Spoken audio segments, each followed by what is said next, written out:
I hope आप लोगों को पता होगा, क्योंकि ये बहुत ही बेसिक सा सवाल है। मीठा होता है, खट्टा, कड़वा या फिर नमकीन? जल्दी से जवाब दीजिए आप लोग। देखिए, अम्ल का जो स्वाद होता है वो खट्टा होता है, ठीक है। अम्ल का जो स्वाद होता है, जितने भी अम्ल हैं, जितने भी अम्ल पदार्थ हैं, सभी का स्वाद खट्टा होता है। चलिए क्वेश्चन नंबर हम लोग 2 की ओर आगे बढ़ते हैं। क्षारक का स्वाद कैसा होता है? देखिए, क्षारक का जो स्वाद होता है वो होता है कड़वा, ठीक है। क्षारक का जो स्वाद होता है वो कड़वा होता है। ऑप्शन हमारा बी सही हो जाएगा। चलिए क्वेश्चन नंबर हम लोग 3 देखते हैं।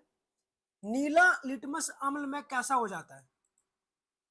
नीला जो लिटमस होता है वो अम्ल में कैसा हो जाता है? लाल हो जाता है, हरा हो जाता है, नीला हो जाता है, फिर पीला हो जाता है? चलिए जल्दी से जवाब दीजिए।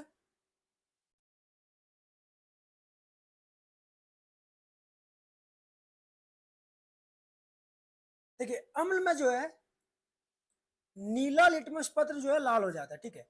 आ देखिएगा, अम्ल में नीला लिटमस पत्र जो है एक प्राकृतिक सूचक है जिसका उपयोग किया जाता है अम्ल या फिर क्षारक का पता लगाने के लिए, ठीक है। अगर लिटमस पत्र नीला है, नीला से अगर लाल होता है तो पता चल जाता है कि ये क्या है, अम्ल है, ठीक है। और अम्ल अगर लिटमस पत्र जो है लाल से नीला हो जाता है, लाल से नीला हो जाता है, तो ये पता चल जाता है क्षारक है। देखिए, ठीक है, याद रखिएगा क्षारक, ठीक है। तो इस क्वेश्चन नंबर 3 का सही उत्तर हो जाएगा ऑप्शन हमारा ए, क्योंकि अम्ल जो होता है वो नीले लिटमस पत्र को लाल कर देता है, ठीक है। चलिए क्वेश्चन नंबर 4 देखते हैं हम लोग। लाल लिटमस क्षार में कैसा हो जाता है?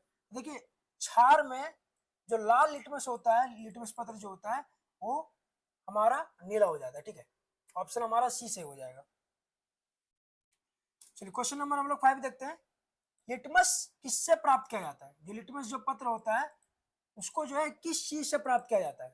तो ऑप्शन हमारा ए है काई से, लाइकेन से, ऑप्शन सी हमारा शैवाल, और डी हमारा कवक। देखिए, लिटमस पत्र जो है वो हम लोग लाइकन से प्राप्त करते हैं, ठीक है। लाइकन से, लाइकन एक पौधा होता है और लाइकन इसी पौधा से हम लोग लिटमस पत्र को क्या करते हैं, प्राप्त करते हैं। ऑप्शन हमारा बी से हो जाएगा। Question number 6। फिलोथैलीन क्षारकीय विलयन में किस रंग का होता है? फिलोथैलीन क्षारकीय विलयन में किस रंग का होता है? ये बहुत इंपॉर्टेंट है। देखिए, फिनोल्फथेलिन जो होता है ये क्षारकीय विलयन में गुलाबी होता है, ठीक है। ऑप्शन हमारा क्या हो जाएगा, सी से हो जाएगा, गुलाबी होता है। रंगहीन भी नहीं होता, नीला भी नहीं होता और पीला भी नहीं होता, ये हो जाता है हमारा गुलाबी, ठीक है। प्रयोग करके ये सब देखने वाला चीजें हैं जो आप लोग के एनसीईआरटी बुक में दिया गया है। फिनोल्फथेलिन जो है ना एक पदार्थ होता है जो क्षारकीय विलयन में क्या हो जाता है, गुलाबी हो जाता है, ठीक है। याद रखिएगा कैसा हो जाता है, गुलाबी हो जाता है। चलिए आगे बढ़ते हैं। क्वेश्चन नंबर 7 देखते हैं। अम्ल और धातु की अभिक्रिया से कौन सी गैस निकलती है? अम्ल और धातु की अभिक्रिया से कौन सी गैस निकलती है? Option A oxygen, hydrogen, option C carbon dioxide, and option D nitrogen. चलिए जल्दी से जवाब दीजिए। अम्ल और धातु की अभिक्रिया से कौन सी गैस निकलती है? देखिए, जब भी अम्ल और धातु के बीच में अभिक्रिया होती है, हाइड्रोजन गैस का निकास होता है, ठीक है। हाइड्रोजन गैस का क्या होता है, निकास होता है। अब कोई भी अम्ल और धातु को क्या कर सकता है, अभिक्रिया करवा सकता है। जैसे हमारा सोडियम एक हमारा क्या धातु है और अम्ल ले लेते हैं HCl। अब जब भी अभिक्रिया करवाएंगे तो क्या बनेगा, NaCl, क्योंकि ये हमारा धनात्मक होता है, ये हमारा ऋणात्मक होता है, तो धनात्मक ऋणात्मक हो जाएगा NaCl, और हमारा जो हाइड्रोजन गैस है उसका निकास हो जाएगा, वो निकल जाएगा, ठीक है। तो हाइड्रोजन गैस का क्या होता है, निकास होता है, मतलब निकलता है। चलिए क्वेश्चन नंबर हम लोग 8 देखते हैं। अम्ल प्लस धातु, अम्ल और धातु को अगर हम लोग अभिक्रिया करवाएं तो क्या बनता है? लवण प्लस ऑक्सीजन, लवण प्लस हाइड्रोजन, लवण प्लस कार्बन डाइऑक्साइड, या फिर जल प्लस गैस? चलिए जल्दी से जवाब दीजिए।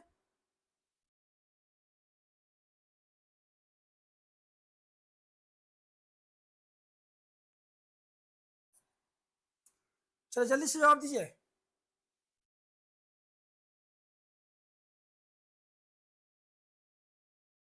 देखिए, अम्ल और धातु को जब भी अभिक्रिया करवाई जाती है तो देखिए क्या बनता है, लवण प्लस हाइड्रोजन गैस, लवण प्लस हाइड्रोजन गैस। अभी हम लोग तुरंत देखें, जैसे Na है, Na को हम लोग HCl के साथ अभिक्रिया करवाएं, ठीक है, तो क्या बना, NaCl बना।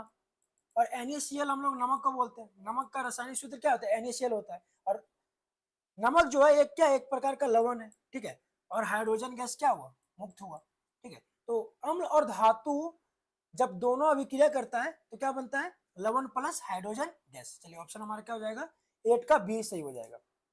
क्वेश्चन नंबर 9 देखते हैं, अम्ल प्लस क्षारक, अम्ल प्लस क्षारक मिलकर के क्या बनाता है, लवण प्लस जल बनाता है, जल प्लस ऑक्सीजन बनाता है, या फिर लवण प्लस ऑक्सीजन बनाता है, फिर केवल जल बनाता है। चलिए जल्दी से जवाब दीजिए। अम्ल प्लस क्षारक, देखिए अम्ल और क्षारक जब भी अभिक्रिया करता है तो लवण प्लस जल बनाता है। आज देखिएगा, लवण प्लस जल बनाता है। जैसे एक कोई अम्ल ले लेते हैं, एक क्षारक ले लेते हैं, ठीक है, NaOH, NaOH सोडियम हाइड्रोक्साइड, ये हमारा क्या क्षारक है। और एक ले लेते हैं अम्ल, जैसे HCl। अब इसका अगर अभिक्रिया करवाएं तो क्या बनेगा, NaCl बनेगा, और यहाँ पर क्या बनेगा, OH, और यहाँ पर H बचा तो क्या बन जाएगा, H2O, H2O। मतलब यहाँ पर देखिए लवण, NaCl हमारा क्या हो गया, लवण हो गया, और ये हमारा हो गया H2O, जल हो गया। तो यहाँ देखिएगा, जब भी अम्ल और क्षारक बनता है तो अभिक्रिया करता है तो क्या बनता है, लवण प्लस जल बनता है, लवण प्लस जल। चलिए क्वेश्चन नंबर हम लोग 10 देखते हैं, अम्ल और क्षारक की अभिक्रिया को क्या कहते हैं, अम्ल और क्षारक की अभिक्रिया को क्या कहते हैं, अपघटन कहते हैं, संयोजन, उदासीनीकरण, या फिर विस्थापन। देखिए जब भी अम्ल और क्षारक के बीच में अभिक्रिया होती है तो उदासीन हो जाता है, ठीक है, न्यूट्रल हो जाता है।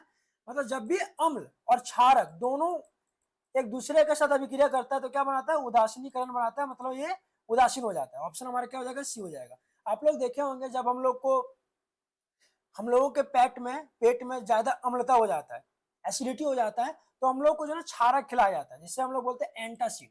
एंटासिड जो होता है एक प्रकार का क्षारक होता है, और क्षारक इसलिए दिया जाता है ताकि अम्लता को खत्म करे, न्यूट्रल करे, मतलब अम्लता को खत्म करके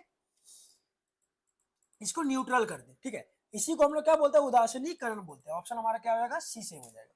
चलिए क्वेश्चन नंबर हम लोग 11 देखते हैं, धातु कार्बोनेट अम्ल से अभिक्रिया कर क्या बनाता है, लवण प्लस कार्बन डाइऑक्साइड प्लस जल बनाता है, केवल लवण केवल कार्बन डाइऑक्साइड, या फिर लवण प्लस हाइड्रोजन गैस। धातु कार्बोनेट अम्ल से अभिक्रिया करके क्या बनाता है, चलिए जल्दी से जवाब दीजिए। देखिए जब भी धातु कार्बोनेट अम्ल से अभिक्रिया करता है तो ये लवण, कार्बन डाइऑक्साइड और जल तीनों बनाता है, लवण भी बनाता है, कार्बन डाइऑक्साइड भी बनाता है, और जल भी बनाता है। ऑप्शन हमारा क्या हो जाएगा, ये सही हो जाएगा। धातु कार्बोनेट कोई भी ले सकते हैं, जैसे Na2CO3, क्योंकि कार्बोनेट पर 2 माइनस होता है, ठीक है, तो Na2CO3 हो जाएगा। अगर हम लोग अम्ल के साथ अभिक्रिया करते हैं HCl के साथ तो क्या बनेगा, NaCl बनेगा, प्लस में H2O बनेगा, और प्लस में क्या बनेगा, CO2 भी बनेगा, ठीक है। NaCl, H2O और CO2 बनेगा, मतलब लवण भी बनेगा, कार्बन डाइऑक्साइड भी बनेगा, और जल भी बनेगा। चलिए क्वेश्चन नंबर हम लोग 12 देखते हैं, चूने के पानी को CO2 से क्या बनाता है, चूने का पानी CO2 से क्या बनाता है, CaCO3 बनाता है, CaO बनाता है, NaCl बनाता है, फिर H2 बनाता है। चूने का पानी CO2 से क्या बनाता है, देखिए चूने का जो पानी होता है वो CO2 से हमारा CaCO3 बनाता है। ऑप्शन हमारा क्या हो जाएगा, ये सही हो जाएगा, CaCO3 बनाता है। याद रखिएगा, चूने का जो पानी है CO2 से क्या बनाता है, CaCO3 कैल्शियम कार्बोनेट बनाता है, कैल्शियम कार्बोनेट। क्वेश्चन नंबर 13 देखते हैं, धात्विक ऑक्साइड की प्रकृति क्या होती है, अम्लीय होती है, क्षारीय होती है, उदासीन होती है, फिर लवणीय होती है। चलिए जल्दी से जवाब दीजिए। धात्विक ऑक्साइड,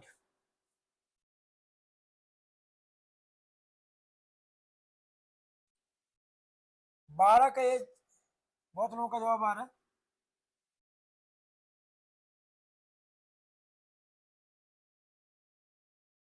देखिए धात्विक ऑक्साइड जो है इसकी जो प्रकृति होती है वो होती है क्षारीय, ठीक है। ऑप्शन हमारा क्या हो जाएगा, बी सही हो जाएगा, क्षारीय, ठीक है, इसका सही जवाब हो जाएगा क्षारीय। चलिए आगे बढ़ते हैं। अधात्विक ऑक्साइड की प्रकृति क्या होगा? अधात्विक ऑक्साइड की प्रकृति क्या होगा? देखिए अधात्विक ऑक्साइड जो होगा ये हमारा हो जाएगा अम्लीय। जिसमें अधात्विक ऑक्साइड होगा वो हमारा क्या हो जाएगा? अम्लीय हो जाएगा, क्षारीय नहीं होगा, अम्लीय हो जाएगा। चलिए क्वेश्चन नंबर हम लोग 15 देखते हैं। अम्ल जलीय विलयन में कौन सा आयन देता है? अम्ल जो है जलीय विलयन में कौन सा आयन देता है? आप लोग देखे होंगे अम्ल और क्षारक के बीच में अंतर, ठीक है। तो अम्ल जो है जलीय विलयन में H+ आयन देता है और जो क्षारक है वो जलीय विलयन में OH- का आयन देता है, ठीक है। याद रखिएगा ऑप्शन हमारा बी सही हो जाएगा। क्षारक जलीय विलयन में कौन सा आयन देता है? तभी हम लोग तुरंत बात किए कि क्षारक जो है जलीय विलयन में OH- देता है, OH-। चलिए क्वेश्चन नंबर 17 देखते हैं। पीएच स्केल की सीमा क्या होती है? 0 से 10, 0 से 14, 1 से 10 या फिर 1 से 20। देखिए पीएच स्केल की जो सीमा होती है वो 0 से 14 तक होती है, ठीक है। 0 से 7 के बीच जो होता है वो होता है हमारा अम्ल, और 7 जो होता है वो हमारा होता है उदासीन, ना ही अम्ल ना ही क्षारक, ठीक है। ना ही अम्ल होता है ना ही क्षारक, और 7 से 14 के बीच जो होता है वो हमारा होता है क्षारक। आ देखिएगा क्षारक होता है, ठीक है। तो पीएच स्केल की सीमा क्या होती है? 0 से 14 तक। उदासीन विलयन का पीएच क्या होता है? 5, 7, 9 या फिर 14। उदासीन विलयन का पीएच मान क्या होता है? 5, 7, 9 या फिर 14। देखिए अभी हम लोग तुरंत बात किए कि उदासीन विलयन का जो पीएच मान होता है वो 7 होता है, ठीक है। ऑप्शन हमारा बी से हो जाएगा। Question number 19। पीएच 7 से कम होने पर विलयन होता है। अगर किसी का पीएच मान क्या हो? 7 से कम हो, 7 से कम हो मतलब 0 से 7 के बीच हो, ये होता है अम्लीय। याद रखिएगा अम्लीय होता है। 7 से अगर अधिक हो ये होता है क्षारीय, और सिर्फ 7 हो, अगर किसी पदार्थ का पीएच मान कितना हो? 7 हो, ये हो जाता है हमारा उदासीन। क्वेश्चन नंबर 20 देखते हैं। पीएच 7 से अधिक होने पर विलयन क्या होता है? अभी हम लोग बात किए हैं कि पीएच, अगर किसी भी पदार्थ का पीएच मान 7 से क्या हो? अधिक हो, 7 से अधिक हो तो हमारा होता है ये क्षारक। क्या होता है? क्षारक होता है, क्षारीय होता है। ऑप्शन हमारा बी से हो जाएगा। Question number 21। अम्लीय वर्षा का पीएच सामान्यतः कितना होता है? अम्लीय वर्षा जो होती है उसकी पीएच मान सामान्यतः कितनी होती है? देखिए ये जो होता है 5.6 से कम होता है। यहाँ पर आप लोग जो ना आसानी से स्मार्टली तरीके से गेस कर सकते हैं कि अम्लीय वर्षा बोल रहा है तो अम्लीय क्या होगा? 7 से कम ही होगा। अगर 7 होता तो उदासीन होता, 7 से अधिक होता तो क्षारीय होता। तो अम्लीय बोल रहा है, कोई भी देख सकते हैं आप। 7 जो है हमारा हो नहीं सकता क्योंकि उदासीन होता है। 8 तो हो ही नहीं सकता पीएच मान, और 10 भी नहीं हो सकता। हमारा क्या हो जाएगा? ऑप्शन हमारा ए सही हो जाएगा, 5 से 6। तो 5 पॉइंट अगर 6 से कम है पीएच मान वर्षा का तो ये हमारा अम्लीय वर्षा हो जाता है, अम्लीय वर्षा। क्वेश्चन नंबर 22 देखते हैं। हमारे रक्त का पीएच लगभग कितना होता है? 5.5 होता है, 6.5 होता है, 7.4 या फिर 8.5? चलिए जल्दी से जवाब दीजिए। देखिए हमारे रक्त का जो पीएच मान जो होता है वो लगभग जो है 7.4 के आसपास होता है, ठीक है। 7.4 के आसपास ही होता है, इससे ना ज्यादा होता है ना कम होता है, इसी के आसपास होता है, ठीक है। आ देखिएगा 7.4 से। और वैसे भी रक्त का जो पीएच मान होता है वो 7.4 होता है। आप ऐसे याद रख सकते हैं, रक्त जो है पानी के जैसा होता है और पानी का जो पीएच मान होता है वो 7 होता है, ठीक है। अब 7.4 बस ऐसे याद रखिएगा, 7.4। चलिए क्वेश्चन नंबर 23। पेट में कौन सा अम्ल पाया जाता है? सल्फ्यूरिक अम्ल, नाइट्रिक, हाइड्रोक्लोरिक अम्ल या फिर एसिटिक अम्ल? अभी देखिए हम लोग जितने भी अभी क्रिया देखे, रिएक्शन देखे, सभी में जो ना एक हम लोग अम्ल का प्रयोग करते आ रहे थे, हाइड्रोक्लोरिक अम्ल का, जिसे हम लोग बोलते हैं HCl। तो पेट में जो है हमारा हाइड्रोक्लोरिक अम्ल पाया जाता है, ठीक है, हाइड्रोक्लोरिक अम्ल। Question number 24। एंटासिड का उपयोग किसके लिए होता है? अम्लता कम करने के लिए, अम्लता बढ़ाने के लिए, पाचन रोकने के लिए या फिर गैस बनाने के लिए? देखिए एंटासिड जो है एक क्षारक है। क्या है? क्षारक है। अगर किसी के पेट में अम्लता ज्यादा हो जाता है अम्लीय पदार्थ खाने से, ठीक है, तो एंटासिड दिया जाता है ताकि अम्लता को क्या किया जाए? न्यूट्रल किया जाए, ठीक है, उदासीन किया जाए, उसके प्रभाव को खत्म किया जाए। तो एंटासिड का काम जो होता है वो अम्लता को कम करने का काम होता है, ठीक है। तो ऑप्शन हमारा क्या हो जाएगा? ये सही हो जाएगा। Question number 25। दांतों का क्षय मतलब खराब होना किस पीएच मान से कम पर शुरू होता है? मतलब पीएच मान कितना से कम हो जाए कि दांतों का जो है हमारा क्षय होने लगता है, खराब होने लगता है। 7.5 से कम, 6.5 से कम, या फिर 5.5 से कम, या फिर 4.5 से कम। देखिए हमारा मुंह जो है अगर उसका पीएच मान 5.5 से कम है, ठीक है, तो दांतों का क्षय होना शुरू हो जाता है, मतलब खराब होना शुरू हो जाता है। जो भी हम लोग खाते हैं उससे बैक्टीरिया उक्टीरिया पनपने लगता है और धीरे धीरे हमारे दांत को खराब कर देता है, अगर हमारे मुंह का पीएच मान कितना हो, 5.5 से क्या हो, कम हो। तो 25 का राइट आंसर हो जाएगा ऑप्शन हमारा सी। क्वेश्चन नंबर 26 देखते हैं। मधुमक्खी के डंक में कौन सा अम्ल पाया जाता है? साइट्रिक अम्ल, मेथनोइक अम्ल, टार्ट्रिक अम्ल, या फिर ऑक्जेलिक अम्ल? चलिए जल्दी से जवाब दीजिए। देखिए मधुमक्खी के डंक में जो है मेथेनोइक अम्ल पाया जाता है, मेथेनोइक अम्ल, मेथेनोइक अम्ल पाया जाता है, जिसे हम लोग बोलते हैं CH3, जिसे हम लोग बोलते हैं COOH। दो हो गए यहाँ पर और एक हमारा यहाँ पर ये, ठीक है, मेथेनोइक अम्ल। और इसका जो है एक और नाम होता है फॉर्मिक एसिड, फॉर्मिक एसिड। आ देखिएगा फॉर्मिक एसिड। चलिए ऑप्शन हमारा क्या हो जाएगा, बी से हो जाएगा, ये हमारा नहीं है, इसका आप लोग पढ़ेंगे कार्बन एवं उसके यौगिक में, ठीक है। सी डबल बॉन्ड ओ, फिर ओ और एच, ये इसका होता है केमिकल फॉर्मूला, बोल सकते हैं आप, मॉलिक्यूलर फॉर्मूला। Question number 27। सिरका में कौन सा अम्ल पाया जाता है? साइट्रिक अम्ल, एसिटिक अम्ल, टार्ट्रिक अम्ल, या फिर लैक्टिक अम्ल? लैक्टिक अम्ल हमारे दूध या फिर दही में पाया जाता है, ठीक है। साइट्रिक अम्ल हमारे जैसे संतरा हो गए, इस समय पाया जाता है, ठीक है। चलिए एसिटिक अम्ल पाया जाता है या फिर टार्ट्रिक अम्ल? जल्दी से जवाब दीजिए। देखिए सिरका में जो है एसिटिक अम्ल पाया जाता है, आ देखिएगा सिरका में जो है ऑप्शन हमारा बी से हो जाएगा, एसिटिक अम्ल पाया जाता है। चलिए क्वेश्चन नंबर 29 देखते हैं। 28। दही में कौन सा अम्ल पाया जाता है? तो अभी हम लोग तुरंत बात किए कि दही में जो है हमारा लैक्टिक अम्ल पाया जाता है, ठीक है। और दूध से दही बनने की जो प्रक्रिया जो होता है वो कौन सा अम्ल द्वारा होता है? लैक्टोबैसिलस प्रक्रिया द्वारा, लैक्टोबैसिलस प्रक्रिया द्वारा, ऐसे भी याद रख सकते हैं। चलिए क्वेश्चन नंबर 29 देखते हैं। इमली में कौन सा अम्ल होता है? टार्ट्रिक अम्ल, लैक्टिक, साइट्रिक अम्ल, या फिर एसिटिक अम्ल? देखिए इमली में जो है टार्ट्रिक अम्ल पाया जाता है, ठीक है। इमली इमली जो है उसमें हमारा कौन सा अम्ल पाया जाता है? टार्ट्रिक अम्ल। आ देखिएगा टार्ट्रिक अम्ल। Question number 30। बेकिंग सोडा का रासायनिक नाम क्या है? बेकिंग सोडा का जो रासायनिक नाम है वो क्या है? Na2CO3, NaSCO3, NaCl, या फिर सोडियम हाइड्रोक्साइड? देखिए Na2CO3 10H2O जो होता है, सोडियम कार्बोनेट, ये होता है हमारा धावन सोडा का, धावन सोडा का। आ देखिएगा सोडियम कार्बोनेट होता है धावन सोडा का। लेकिन NaHCO3O सोडियम बाइकार्बोनेट, ये होता है हमारा बेकिंग सोडा का, जिससे हम लोग बोलते हैं खाने वाला सोडा, खाने वाला सोडा, ठीक है। NaHCO3 ऑप्शन हमारा क्या हो जाएगा? बी से हो जाएगा।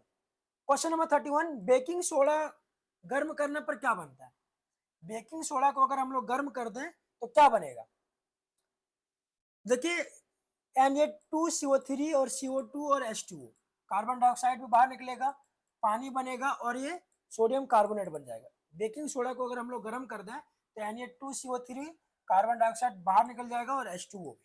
तो ऑप्शन हमारा क्या हो जाएगा? ए सही हो जाएगा, अगर हम लोग बेकिंग सोडा को क्या कर दें? गर्म कर दें। Question number 32। वॉशिंग सोडा का सूत्र क्या है? वॉशिंग सोडा जिसे हम लोग बोलते हैं धावन सोडा, उसका सूत्र क्या होता है? तो अभी हम लोग तुरंत बात किए कि Na2CO3 10H2O जो होता है, ऐसा याद रखिएगा वॉशिंग के लिए, धोने के लिए पानी की आवश्यकता होता है, और पानी थोड़ा सा तो होगा नहीं, ज्यादा होगा, बस याद रखिएगा 10H2O वाला, सोडियम कार्बोनेट 10H2O। चलिए क्वेश्चन नंबर हम लोग 33 देखते हैं। वॉशिंग सोडा का उपयोग किसके लिए होता है? जल को कठोर बनाने के लिए, जल की कठोरता को हटाने के लिए, गैस बनाने के लिए, या फिर धातु बनाने के लिए? देखिए जल को कठोर बनाने के लिए नहीं, जल की कठोरता को, अस्थायी कठोरता को हटाने के लिए, ठीक है, साफ सफाई के लिए, जल की कठोरता को हटाने के लिए वॉशिंग सोडा का प्रयोग किया जाता है। ऑप्शन हमारा बी से हो जाएगा। Question number 34। विरंजक चूर्ण का उपयोग किसमें होता है? पानी को शुद्ध करने में, खाना पकाने में, ईंधन बनाने में, या फिर धातु बनाने में? चलिए जल्दी से जवाब दीजिए। विरंजक चूर्ण का उपयोग किसमें होता है?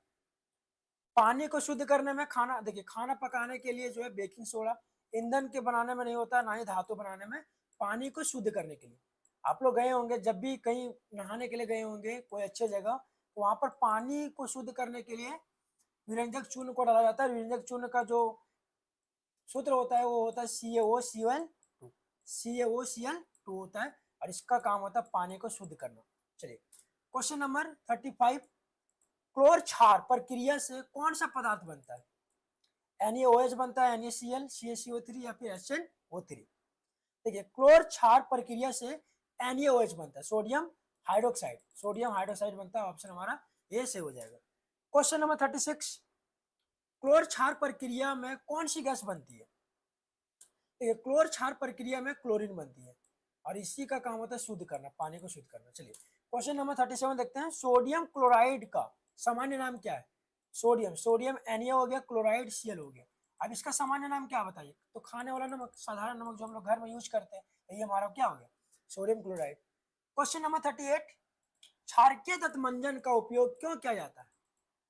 जो भी हम लोग टूथपेस्ट इस्तेमाल करते हैं वो हमारा क्षारकीय रहता है, ठीक है, क्षारक रहता है। तो हम लोग दंतमंजन का उपयोग जो है ना क्यों करते हैं बताइए? अम्ल को उदासीन करने के लिए, अम्ल बनाने के लिए, दांत को पीला करने के लिए, फिर बैक्टीरिया बढ़ाने के लिए। देखिए जब भी हम लोग का दांतों में क्षय हो जाता है, खराब हो जाता है, तो सेंसोडाइन टाइप के जो है टूथपेस्ट हम लोग को सजेस्ट किया जाता है डॉक्टर के द्वारा, ठीक है। अब हम लोग को पता चल गया है कि दांत जो खराब होता है वो हमारे अम्लता के कारण होता है। अगर 5.5 से अगर कम हो पीएच मान हमारे मुंह का, तो उसमें जो है ना हमारा दांत खराब होने लगता है, ठीक है। तो क्षारकीय दंतमंजन कहने का मतलब टूथपेस्ट अगर क्षारकीय हो तो हमारे अम्लता को क्या कर सकता है? उदासीन कर सकता है, न्यूट्रल कर सकता है, राइट। और हमारा जो दांत जो खराब होगा उससे बचा सकता है। तो क्षारकीय दंतमंजन का उपयोग जो है हम लोग अम्ल को उदासीन करने के लिए करते हैं। ऑप्शन हमारा ये सही हो जाएगा। क्वेश्चन नंबर 39, हाइड्रोजन आयन की अधिक सांद्रता का पीएच कैसा होता है? हाइड्रोजन आयन की जो है अधिक सांद्रता का पीएच जो है कैसा होता है? अधिक होता है, कम होता है, समान होता है, फिर शून्य होता है? देखिए हाइड्रोजन आयन के अधिक अगर सांद्रता हो तो पीएच जो होता है वो होता है कम, क्योंकि देखिए हम लोग जानते हैं जो अम्ल होता है, अम्ल वो जलीय विलयन में H+ आयन में देता है, H+ आयन में देता है। अगर हाइड्रोजन आयन हो, अगर उस अधिक ज्यादा हो, ठीक है, तो पीएच मान क्या होगा? कम होगा, जाहिर सी बात है, क्योंकि अम्ल जो होगा वो अम्ल बहुत ज्यादा हो जाएगा, ठीक है। और जो पदार्थ जिसका पीएच मान 0 के करीब हो, 0 के करीब हो मतलब बहुत ज्यादा कम हो, वही क्या होता है? अधिक अम्ल होता है, प्रबल अम्ल होता है। तो ऑप्शन हमारा क्या हो जाएगा? बी से हो जाएगा, क्योंकि हाइड्रोजन आयन जो है ना अधिक होगा तो पीएच मान क्या होगा? कम होगा, है ना, क्योंकि अम्लता उसी में पाया जाता है जिसका पीएच मान क्या होता है? कम होता है, राइट। तो ऑप्शन हमारा क्या हो जाएगा? बी से हो जाएगा। क्वेश्चन नंबर 40 रही इस वीडियो का लास्ट क्वेश्चन है, निम्न में से कौन सा प्रबल अम्ल है? प्रबल अम्ल, अब प्रबल अम्ल वही होगा जो 0 के करीब होगा, जिसका पीएच मान 0 के करीब होगा वही हमारा क्या होगा? प्रबल अम्ल होगा। तो HCl, CH3COOH, एथेनोइक अम्ल, या फिर NaOH, या फिर NH4OH। देखिए जो भी हमारा OH वाला आ रहा है ये हमारा क्या होगा? ये हमारा अम्ल होगा ही नहीं, क्योंकि ये हमारा हो जाएगा क्षारक। ये हमारा एक इथेनोइक अम्ल है और एक हमारा HCl है, ठीक है। तो HCl का जो पीएच मान होता है वो 1 होता है और इसका अधिक होता है, ठीक है, थोड़ा सा अधिक होता है, इसलिए हमारा HCl क्या हो जाएगा? सबसे प्रबल अम्ल हो जाएगा। ऑप्शन हमारा ये से हो जाएगा, इसका 0 से 1 के बीच में होता है, ठीक है। तो ऑप्शन हमारा ये से हो जाएगा। उम्मीद है आप लोगों को ये पूरा जो लाइव सेशन है समझ में आया होगा। अगर आप लोगों को किसी भी प्रकार का दिक्कत है तो आप लोग कमेंट में जरूर पूछ सकते हैं, आप लोगों के डाउट्स को क्लियर किया जाएगा, ठीक है। चलिए मिलते हैं हम लोग फिर नेक्स्ट वीडियो में, तब तक जय हिंद।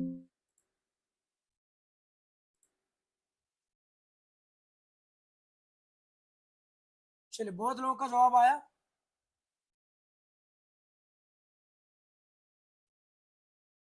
बी बी बी आ रहा है सबको। चलिए